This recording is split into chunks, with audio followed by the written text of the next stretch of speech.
पाठ 15 कर्तव्य पालन। पाठ परिचय। कर्तव्य पालन प्रत्येक व्यक्ति का श्रेष्ठ धर्म है।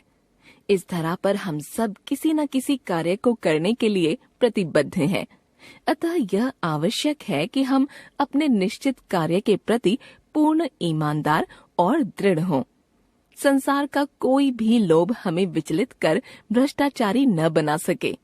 चर्चा करें। भ्रष्टाचार का कारण व्यक्ति होता है या समाज? इस विषय पर कक्षा में चर्चा करें।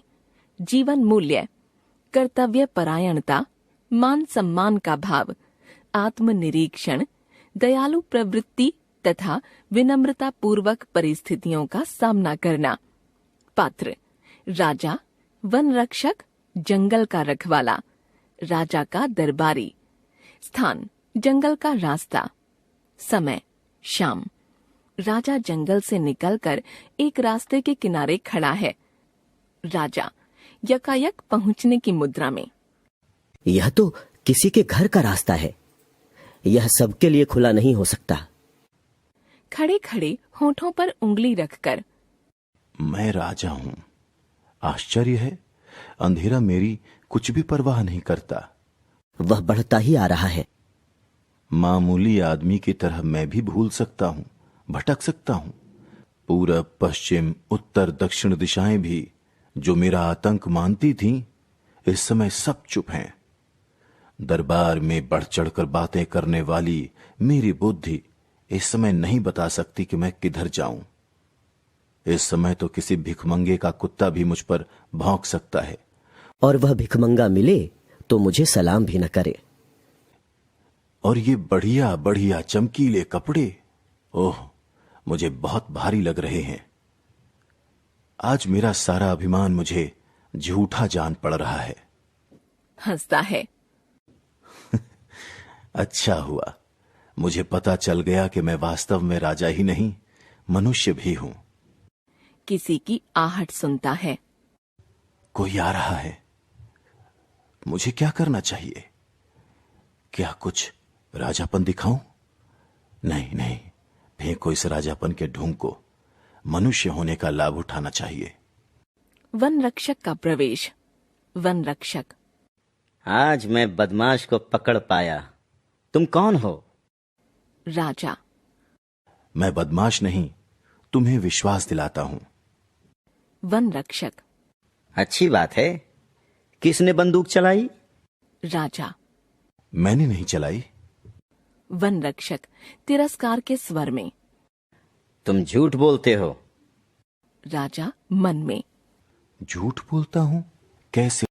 दुख की बात है कि मैं राजा होकर एक अपराधी की तरह सुन रहा हूं। प्रकट: तुम मेरी बात का विश्वास करो। भाई, मैंने बंदूक नहीं चलाई। वन रक्षक: अच्छा अच्छा, इधर आओ।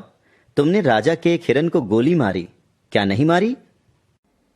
राजा: नहीं, सचमुच नहीं।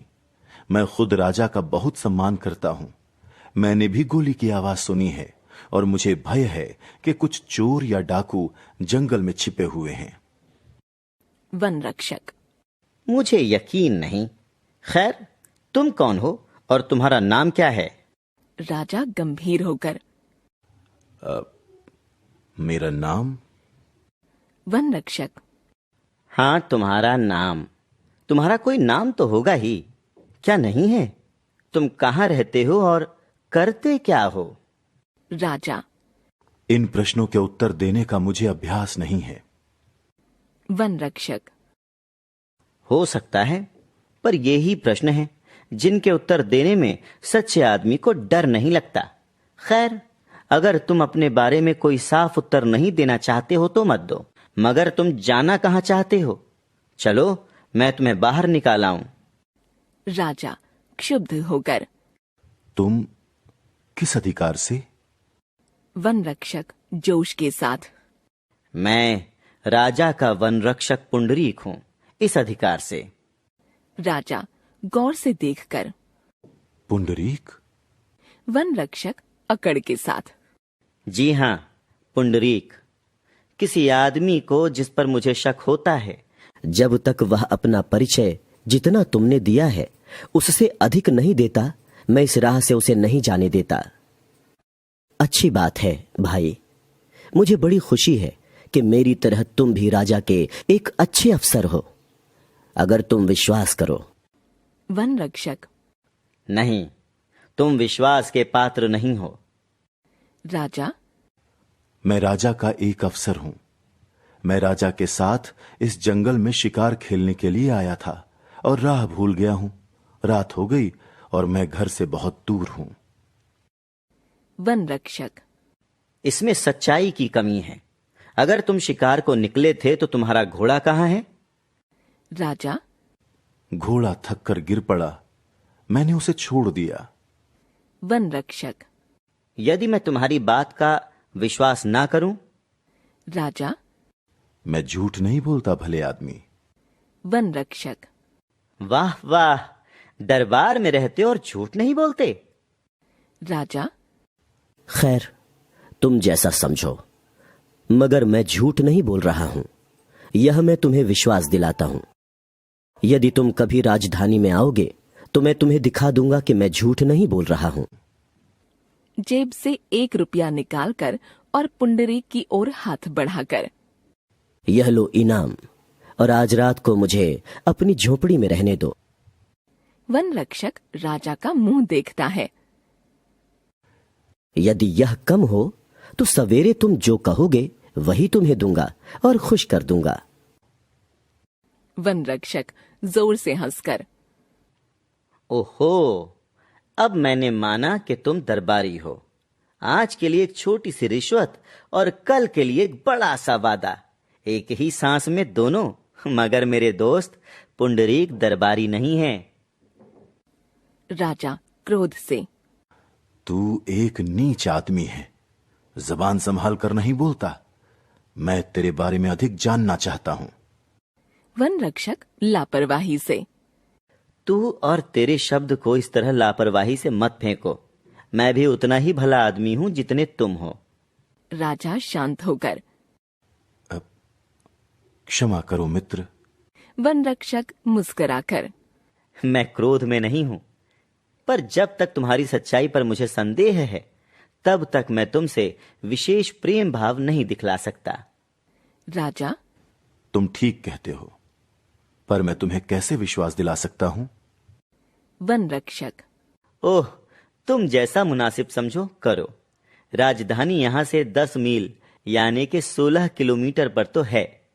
तुम अभी राजधानी जाना चाहो तो मैं तुम्हें रास्ता बताऊंगा, और अगर तुम रात भर इस गरीब के घर में टिकना पसंद करो तो मेरे सिर आंखों पर, सवेरे मैं तुम्हारे साथ चलूंगा। राजा। क्या तुम अभी साथ नहीं चल सकते? वन रक्षक। नहीं, चाहे तुम राजा ही क्यों ना हो। राजा। तब तो चलो, आज मैं तुम्हारे ही घर में रात काटूंगा। घोड़े पर सवार एक सरदार का प्रवेश। दरबारी। महाराज, आप कुशल तो हैं? आपके लिए हमने सारा जंगल छान डाला।